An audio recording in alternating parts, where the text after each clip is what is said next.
提起粉嶺兩個字，你會諗起啲咩？遠？錯晒啦！今時今日嘅粉嶺咧係北部都會區嘅核心大門，仲唔係時有超前部署，定起晒高樓大廈嘅時候先嚟後悔點解當初唔入市，定係而家就坐言起行，坐定定等升值？我有好介紹，跟我嚟啦！政府銳意發展北部都會區，令發展商都積極喺區內推售住宅，再加上未來嘅北環線及新界東北線，組成全新鐵路網絡，令區內投資潛力大增。時至今日，由佳明集團發展全新項目，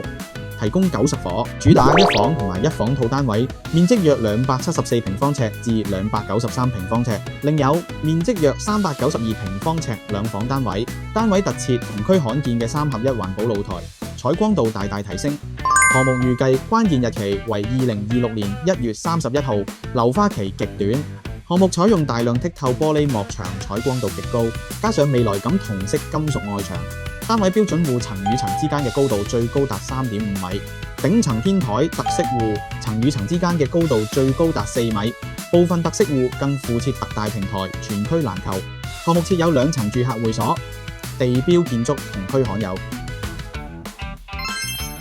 事實上，香港政府一直致力推動新界北嘅發展。近年一再強調開拓新界北嘅計劃，使新界北躍升成北部都會區，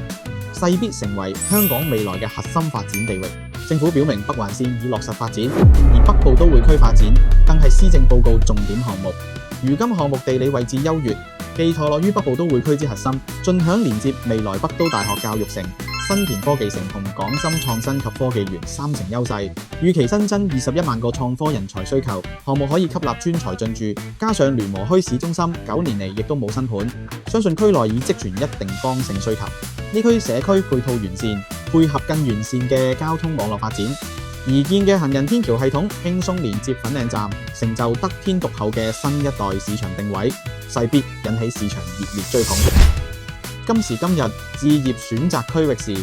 越嚟越多買家會考慮一個重點因素，就係鄰近大灣區，由粉嶺站出發2站，即達羅湖站同埋落馬洲站，8分鐘到羅湖站，14分鐘到落馬洲站，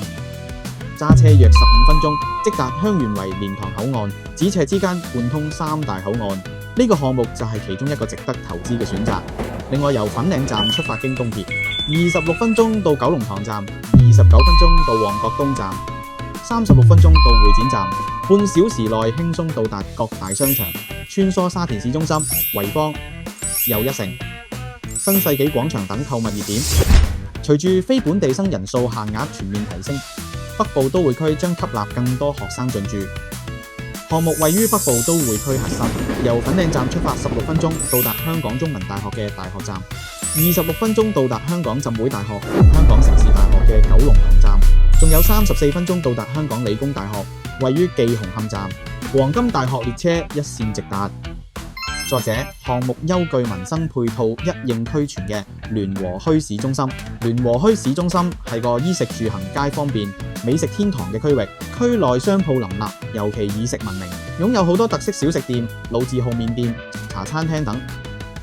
又鄰近巴士同小巴交通總匯，點對點往返港九新界各區，盡享全方位交通便利。粉嶺鄰近有雙口岸之餘，仲有政府搶人才政策，包括優才計劃同高才通，直接大旺租務，呢區真係有得諗。對項目有興趣嘅朋友，不妨聯絡前線同事了解更多。